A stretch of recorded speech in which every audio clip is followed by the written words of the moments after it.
बाद उनको छोड़ करके निकल जाइए, क्योंकि आप सब कुछ कर सकते हैं। ये चीज आप दिमाग में रखिए। आप मेरा नाम सुधा है और मैं 12वीं की छात्रा हूँ। मैं आर्ट्स रखी हूँ। वैसे तो मैं दिल्ली से आई थी तो मुझे कॉमर्स रखने का था, लेकिन कॉमर्स में मुझे मिले नहीं, तो मेरे फ्रेंड्स ने कहा कि तुम आर्ट्स से रखो, तो मैंने आर्ट्स रखा और यहाँ मैं 2 साल से पढ़ रही हूँ। और मैं भगवान से कामना करती हूँ कि आगे भी भाईजी से ही पढ़ूँ, क्योंकि भाईजी बहुत अच्छा पढ़ाते हैं। और मैं अभी कोई ड्रीम नहीं रखी हूँ कि 12th के बाद क्या पढ़ूँ, पढ़ दिया है। और मैं अच्छा सा मतलब और पढ़ूँ कि एग्जाम में इसी बच्चा मार्क्स ले पाऊँ। सभी स्टूडेंट्स में बहुत ज़्यादा एनर्जी होती है, मैंने ये देखा है।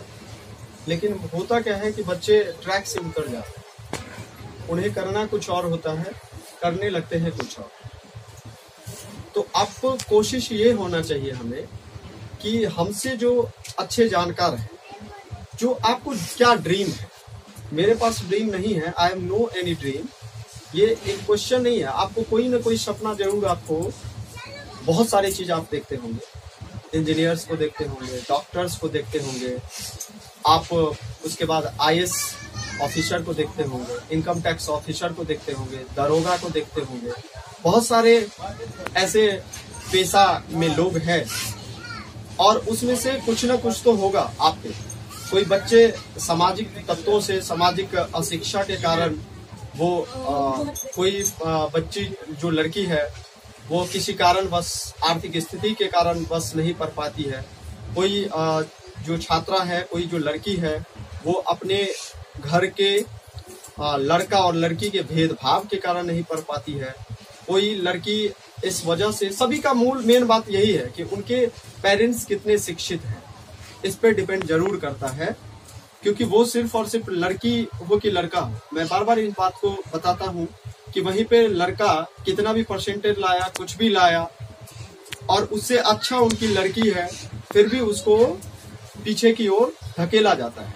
कोशिश होता है कि तुम गोवे में पढ़ो, तुम लड़की हो, तुम क्या करोगे आगे जा करके, कैसे क्या करोगे, मेरे पास मेरे बेटा के पढ़ाने के लिए है ही नहीं, तो लड़की को कहाँ से मैं पढ़ाऊंगा। ये सब तरह के जो मानसिकता वाले लोग हैं, ये हमको लग रहा है कि एक शिक्षित व्यक्तियों का काम नहीं है।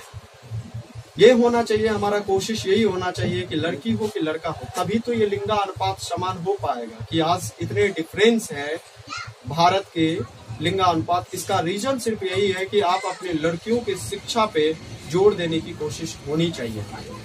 तो आप क्या करेंगे वो तभी आप सोच पाएंगे जब आपसे ऊपर वाले, आप उनसे, आप कोशिश यही होनी चाहिए हमारे कि हमसे ऊपर जानकार वाले व्यक्ति कौन से, उनके संपर्क में जब आप रहोगे और जो आपका ड्रीम होगा वो आप सोच भी पाओगे, अच्छे सोच पाओगे, अच्छे से आप शिक्षा ग्रहण भी कर पाओगे। और जो सराउंडिंग्स आपके घूम रहे होते हैं, जो आपको डिमोरलाइज करने वाले व्यक्ति, उनसे आप बच के रहें। अगर कोई व्यक्ति आपको ये कहता है कि तुम ये चीज नहीं कर सकते हो, तुरंत उनकी बात, उनको छोड़ करके निकल जाइए, क्योंकि आप सब कुछ कर सकते हैं। ये चीज आप दिमाग में रखिए आप, कि आप हर चीज कर सकते हो, आपके अंदर काबिलियत है, बस तब कर सकते हो कि जो चीजें हमें करना है उसको सकारात्मक दृष्टिकोण से और सकारात्मक रूप से आपको उस चीजों को, जो चीजों की जरूरत है आपको वहां तक पहुंचने की, उसको आप ग्रहण करते रहे, तभी आप वहां तक, उस ड्रीम तक, उस सपना तक को, आप सपना को पूरा कर सकते हैं।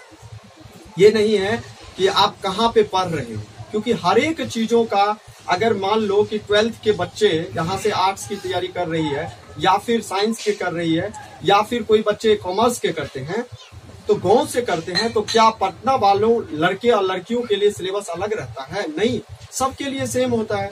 आप यहाँ से पटना चले जाओ, ये कहीं पर भी चले जाओ।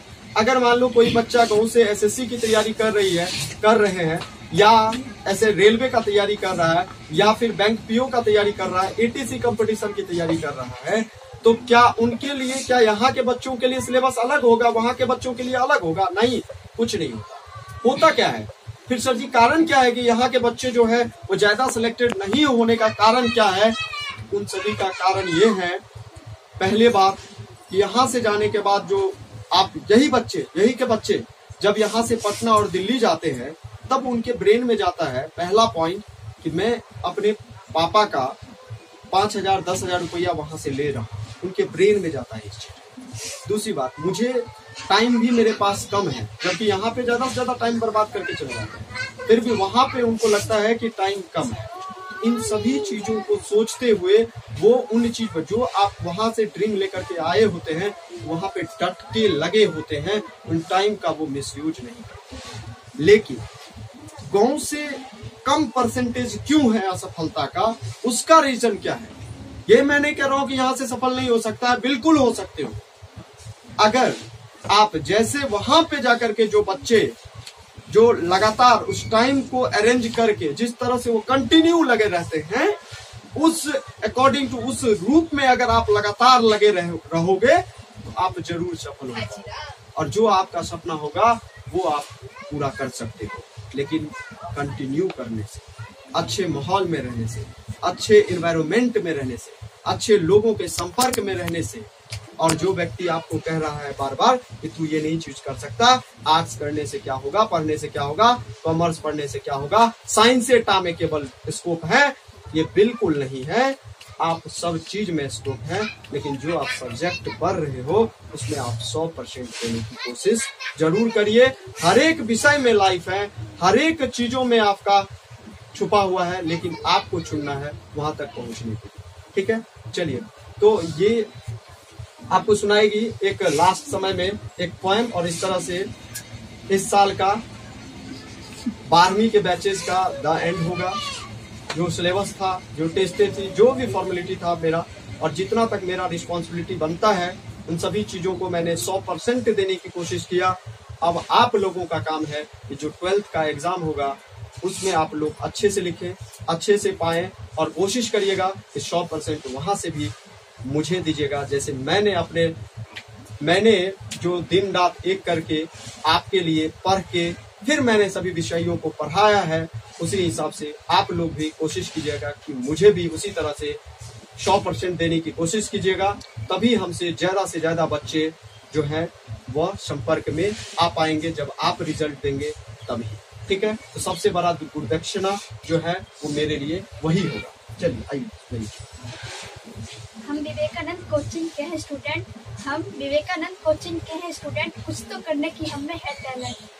मेरे कोचिंग में एक से एक बढ़कर है